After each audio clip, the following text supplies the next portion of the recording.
Assalamualaikum warahmatullahi wabarakatuh. Halo anak-anak, bagaimana kabar kalian hari ini? Apakah kalian sudah siap menerima pembelajaran dari ibu? Baik, sekarang kita akan belajar mengenai sumber daya alam. Ada yang tahu apa itu sumber daya alam?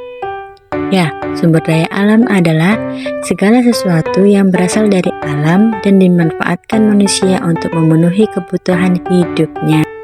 Nah, jenis sumber daya alam dibedakan menjadi dua anak-anak. Yang pertama, sumber daya alam berdasarkan sifatnya, dan yang kedua, sumber daya alam berdasarkan asalnya.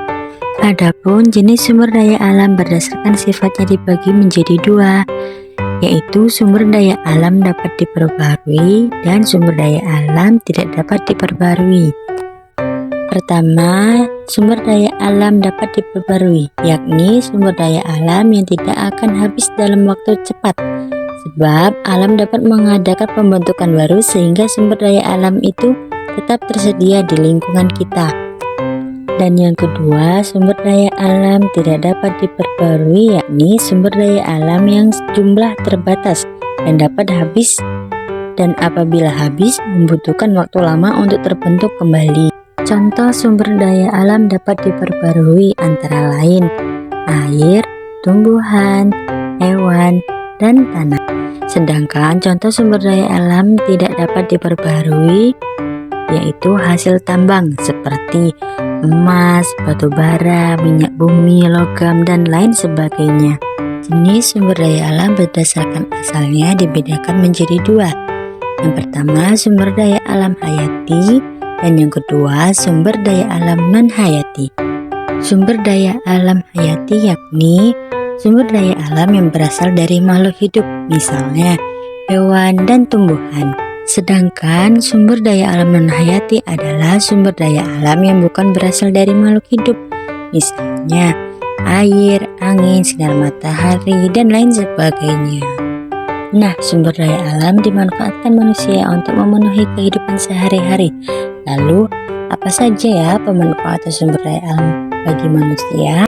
Pertama, hewan dimanfaatkan manusia sebagai sumber bahan pangan, misalnya daging ayam, daging sapi, ikan, dan lain sebagainya.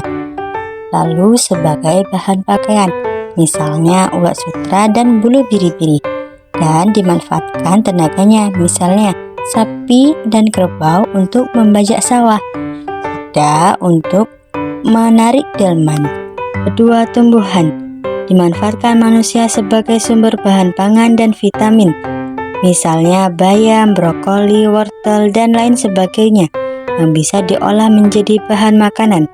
Lalu, sebagai bahan penyedap makanan, misalnya biji lada, buah pala, cengkeh, dan yang lainnya. Selanjutnya, sebagai bahan kerajinan atau pembuatan mebel, contohnya kayu rotan dan kayu jati. Yang ketiga, air dan tanah.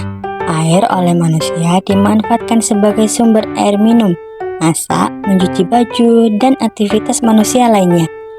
Lalu tanah dimanfaatkan manusia sebagai tempat mengolah tanaman, tempat mendirikan bangunan, dan lain sebagainya. Kemudian pemanfaatan hasil tambang. Yang pertama, minyak bumi sebagai bahan bakar kendaraan dan industri. Yang kedua, batu bara sebagai bahan bakar industri dan sumber tenaga pembangkit listrik. Ketiga, emas sebagai bahan baku pembuatan perhiasan. Lalu logam sebagai bahan bangunan, peralatan rumah tangga, dan lain sebagainya. Nah, penggunaan sumber daya alam harus dilakukan secara bijak sesuai kebutuhan agar tidak merusak lingkungan, ketersediaannya tetap terjaga, dan dapat digunakan hingga ke generasi yang akan datang.